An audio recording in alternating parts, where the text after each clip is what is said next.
इस वक्त की बड़ी खबर आपको बताएं महाराष्ट्र से, जहां पर कल विधानसभा चुनाव के लिए वोटिंग होनी है, लेकिन उससे पहले वहां पर एक बड़े नेता पर बड़ा हमला होने से हड़कंप मच गया। अभी का अपडेट यह है, महाराष्ट्र के पूर्व गृह मंत्री अनिल देशमुख पर हुए हमले को लेकर नागपुर के काटोल से लौटते वक्त यह हमला हुआ। पथराव में अनिल देशमुख के सिर पर चोट लगी। एनसीपी शरद पवार गुट के नेता हैं अनिल देशमुख।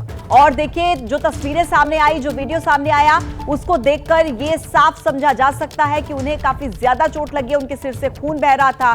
गाड़ी पर जिस तरीके से पथराव हुआ, गाड़ी के शीशे टूटे और उसके बाद जो तस्वीरें सामने आई वो आपके सामने।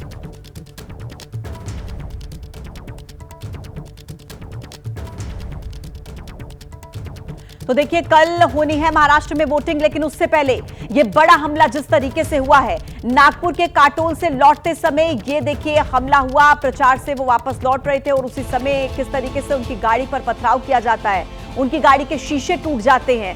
सबसे बड़ा सवाल यही बना हुआ है कि आखिर अनिल देशमुख पर यह हमला किसने किया, क्यों किया, किस मंशा से किया। ये देखिए तस्वीरें और वीडियो।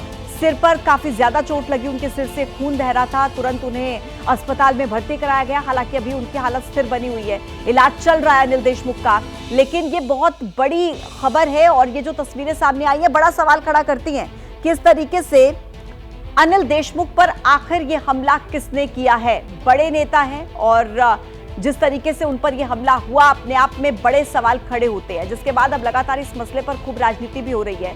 संजय राउत की तरफ से कहा गया कि यह अनिल देशमुख को मारने की साजिश थी और इसीलिए यह हमला किया गया। नागपुर में यह हमला हुआ अनिल देशमुख के काफिले पर, जिसकी तस्वीर आप इस वक्त अपने टीवी स्क्रीन पर देख सकते हैं। एनसीपी शरद पवार गुट के नेता हैं अनिल देशमुख और उन पर ये जो हमला हुआ उसको लेकर संजय राउत ये कह रहे हैं कि ये हमला राजनीतिक है। और फडणवीस हमले पर क्या कहेंगे, ये सवाल संजय राउत की तरफ से उठाया गया और कहा कि ये उन्हें मारने की साजिश थी। महाराष्ट्र से ये देखिए जो तस्वीर सामने आई है, ये अपने आप में बड़े सवाल खड़े करती है। और जिस तरीके से महाराष्ट्र के पूर्व गृह मंत्री और एनसीपी शरद पवार गुट के बड़े नेता अनिल देशमुख पर जिस तरीके से यह हमला हुआ, उनकी गाड़ी पर पथराव किया गया, उनकी गाड़ी के शीशे टूट जाते हैं, उनके सिर पर चोट लगती है, सिर से बहुत ज्यादा खून बहा, उसकी तस्वीरें सामने आई, ये देखिए आप।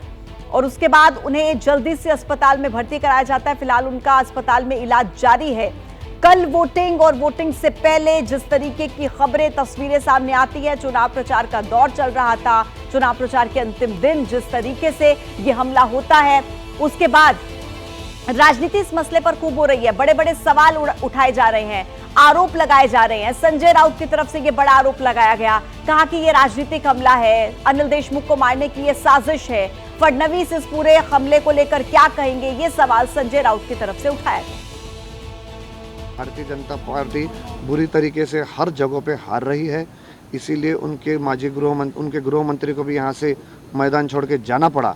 और उसी के कारण ये लोग आज इस तरीके की घटना करके कुछ एक संदेश देने की कोशिश कर रहे हैं कि जो हमारे खिलाफ में आवाज़ उठाएगा उसका हम सर फोड़ेंगे, उसका हम सर कुचलेंगे। हमारे साथ में अमित शाह है गृह मंत्री, हमारे साथ में देवेंद्र फडणवीस है उप मुख्यमंत्री गृह मंत्री। हम सभी का ऐसा हाल करेंगे। हम काटोल को सुरक्षित रखेंगे नहीं, हम नरखेड़ को सुरक्षित रखेंगे नहीं, हम नागपुर जिले में सुरक्षिता रखेंगे नहीं। अनिल देशमुख अपना सभा कंप्लीट करके नरखेड़ की तरफ से काटोल की तरफ की ओर आ रहे थे। रोड के एक आइसोलेटेड भाग पे उनके प्राथमिक इन्फॉर्मेशन के मुताबिक उनके गाड़ी पर पथराव हुई। इस इंसिडेंट में उन्हें इंजरी भी हुई है।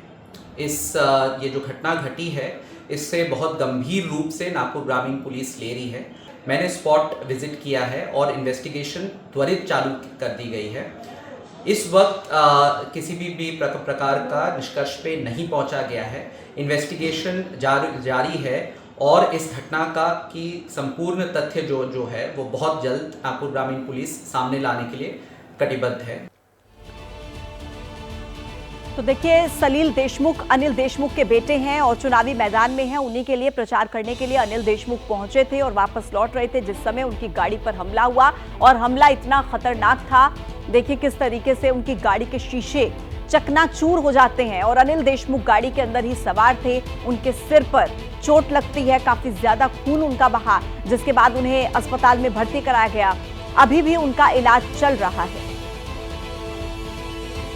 जिन उपद्रवियों ने ये हमला करने की कोशिश की है, पूर्व गृह मंत्री अगर हमारे राज्य में सुरक्षित नहीं है, अभी कुछ दिन पहले ही बाबा सिद्दीकी को दिन दहाड़े गोली मारकर हत्या कर दी गई, अनिल देशमुख जी पर आज जानलेवा हमला हुआ। अरे चुनाव में हम मुद्दों की बात करनी चाहिए, चुनाव में विकास की बात होना चाहिए। ये हिंसा, उपद्रव, ये कैसी गंदी राजनीति आ गई। हम इस घटना का निषेध करते हैं, निंदा करते हैं और महाराष्ट्र पुलिस से और जो भी हमारे सिस्टम है, प्रशासन से मांग करते हैं कि दोषियों को पकड़कर इसकी पूरी जांच की जानी चाहिए, कड़ी से कड़ी कार्रवाई करनी चाहिए। हमारा महाराष्ट्र पहले ऐसा कभी नहीं था। ये बहुत गंदी राजनीति जो लोग भी कर रहे हैं, हम उनका निषेध करते हैं। ठीक जलाल खड़ा के पहले कुछ अज्ञात लोगों ने उन पर हमला किया। इस बात को हम जिम्मेदारी से कहना चाहते कि पिछले 5-6 दिन से हमारे कंस्टिट्यूंसी में एक तरह की चर्चा चल रही थी कि यहाँ पर आदरणीय देवेंद्र जी फडणवीस और चरण सिंह ठाकुर या भारतीय जनता पार्टी के तमाम नेताओं ने पूरी ताकत लगाने के बावजूद भी भारतीय जनता पार्टी पूरी तरह से हारने के कगार पर खड़ी है। और हारने के कगार पर खड़े रहने के बाद चुनाव पराभूत होने की मानसिकता के चलते भारतीय जनता पार्टी के गुंडों ने भारतीय जनता पार्टी के वरिष्ठ नेताओं के इशारों पर माननीय अनिल देशमुख साहब पर हमला करने का काम किया है।